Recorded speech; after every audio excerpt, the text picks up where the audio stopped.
le monde tourne. Direction la Birmanie, refusant de tirer sur leurs concitoyens. Les informations pullulent.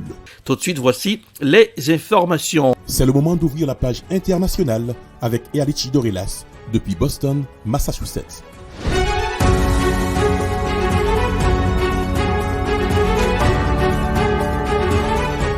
Mesdames, Messieurs, bonsoir. Vendredi 14 avril 2023. Bienvenue dans la page internationale au grand journal du 14h. Bon début de week-end.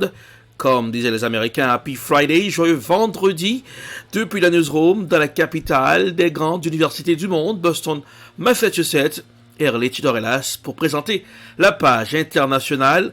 À Jacques Mel pour le grand journal, Journal François, Adassa Etienne, Robans sur les manœuvres techniques. Bonsoir aux auditeurs de la radio évangélique Rosanna 102.3 FM à Jacques Mel.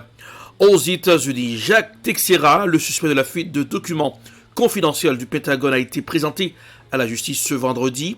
Il faisait de la garde nationale aérienne. Voici un reportage signé Euronews. Son arrestation ce jeudi a été retransmise en direct par les chaînes de télévision américaines. Jacques Teixeira, 21 ans, est soupçonné d'être à l'origine d'un des plus graves scandales de fuite de documents confidentiels depuis 10 ans aux États-Unis. Il aurait mis en ligne des fichiers sur la guerre en Ukraine et des documents qui suggèrent que les États-Unis collectent des renseignements sur leurs plus proches alliés, dont Israël et la Corée du Sud. À peine interpellé, Jacques Teixeira a été présenté à un juge ce vendredi et inculpé pour ces fuites de documents.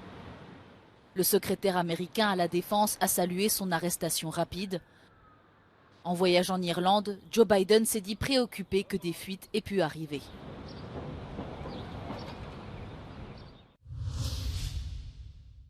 Nous irons en Chine. Le président chinois Xi Jinping s'est entretenu vendredi après-midi avec son homologue brésilien, Luiz Inácio Lula da Silva, actuellement en visite d'État en Chine.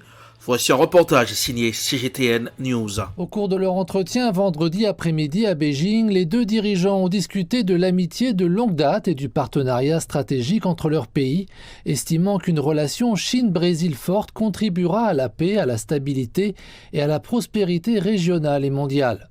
C'est par une cérémonie qu'a été accueilli ce vieil ami du peuple chinois. Les chefs d'État chinois et brésiliens ont assisté à la formation du défilé des gardes d'honneur de l'Armée populaire de libération de Chine. Lors de leur entretien, à l'issue de la cérémonie, le président Xi a déclaré que la Chine s'engageait à développer ses relations avec le Brésil dans une perspective stratégique à long terme et qu'elle donnait la priorité à ces relations dans sa diplomatie. Il a exhorté les deux parties à approfondir la coopération pragmatique, à faire progresser régulièrement les grands projets de coopération existants, à explorer le potentiel de coopération dans les domaines de l'agriculture, de l'énergie, des infrastructures, de l'aérospatiale, de l'innovation scientifique et technologique, de l'économie verte et du numérique, souhaitant que davantage de produits brésiliens de haute qualité puissent pénétrer sur le marché chinois. À l'issue de leur entretien, les deux dirigeants ont assisté à la signature des accords de coopération bilatérale dans le domaine du commerce, de l'investissement, de l'économie numérique, de l'innovation technologique, de l'information et de la communication, de la réduction de la pauvreté, de la quarantaine et de l'espace. Ils ont également publié une déclaration commune sur l'approfondissement du partenariat stratégique global entre la Chine et le Brésil. En France, le Conseil constitutionnel a validé vendredi l'essentiel de la réforme des retraites, dans sa mesure phare de recul de l'âge légal de départ à 64 ans, tout en rejetant quelques mesures du projet gouvernemental, comme la réaction d'un index senior, retrouvant l'envoyé spécial de TV Segment pour un briefing de la situation.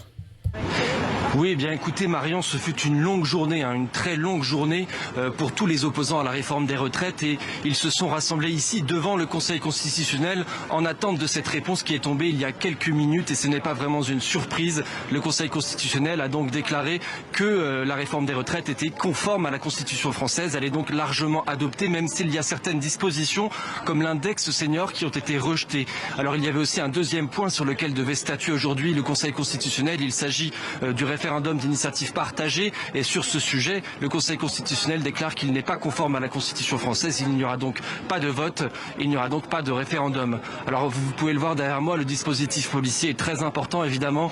Les services de l'État s'attendaient à des débordements. Vous pouvez le voir derrière moi, il y a même une barricade qui a même été érigée pour empêcher les manifestants de rentrer dans le Conseil constitutionnel. Les manifestants à qui j'ai pu discuter, bien sûr aussi entre déception et colère aussi bien sûr. Et puis maintenant on se pose la question de savoir qu'est-ce qui va se passer, comment va gérer le mouvement social. Emmanuel Macron a appelé les syndicats à une rencontre mardi prochain, mais ces mêmes syndicats ont déjà répondu et déclaré qu'ils ne viendront pas à cette rencontre. Ils proposent une première rencontre à partir du 1er et d'ici là la question c'est vraiment la suite de la mobilisation populaire. Merci le bureau. Nous irons au Tchad pour poursuivre son assistance. Le programme alimentaire mondial PAM a besoin de 142,7 millions de dollars pour les 6 prochains mois. Voici un reportage signé Africa News. Au Tchad, le programme alimentaire mondial est à sec et a besoin d'urgence de fonds supplémentaires des pays donateurs. Autrement, il pourrait arrêter son aide aux centaines de milliers de réfugiés et déplacés à partir de mai. 2023 est une année très difficile. Nous n'avons absolument aucun financement à partir du mois de mai pour les réfugiés et les personnes déplacées. C'est vraiment catastrophique. L'agence a besoin de 142,7 millions de dollars afin de poursuivre son aide aux réfugiés, déplacés et aux Tchadiens victimes du changement climatique. Nous avons bien reçu un financement supplémentaire en 2022, mais les besoins étaient trop importants car il faut ajouter les 2 millions de Tchadiens qui souffrent d'une insécurité alimentaire céréale pendant la période de soudure, plus les 300 000 autres affectés par les inondations et nos ressources étaient bien trop sollicitées. En avril déjà, le programme alimentaire mondial avait réduit de 455 600 à 270 000 le nombre de réfugiés bénéficiant de son aide. Selon les chiffres publiés vendredi par le PAM, le Tchad compte 583 400 réfugiés recensés et 381 000 déplacés internes.